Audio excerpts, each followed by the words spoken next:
నమస్కారం. నా పేరు శ్రీరామ్ శర్మ. ఢిల్లీలోని ఒక క్రిమినల్ కోర్టు నలుగురు ముద్దాయిలకి కొత్త రకమైన శిక్ష విధించడం జరిగింది.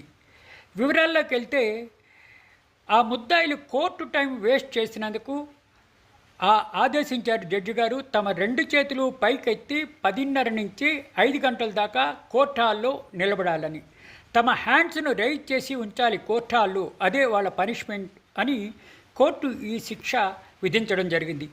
ఈ శిక్ష విధించింది judicial first class magistrate Surabhi Goyal. ముద్దాయిలపైన ఒక ల్యాండ్ గ్రాబింగ్ కేసులో ఈ విధమైన శిక్ష విధించడం జరిగింది. ఈ నలుగురు ముద్దాయిలు తమ చేతులు పైకి లేపి పొద్దున్న 10 గంటల నుంచి సాయంత్రం 5 గంటల వరకు కోర్టు హాల్లో నిలబడి ఉండాలని కొత్త రకమైన శిక్ష విధించడం జరిగింది. వీళ్ళని కోర్టుకు వచ్చిన ప్రతి వాళ్ళు చూస్తూ ఉండాలి, అదే వీళ్ళకి శిక్ష అని కొత్త రకమైన శిక్ష విధించడం జరిగింది సదరు జడ్జి గారు.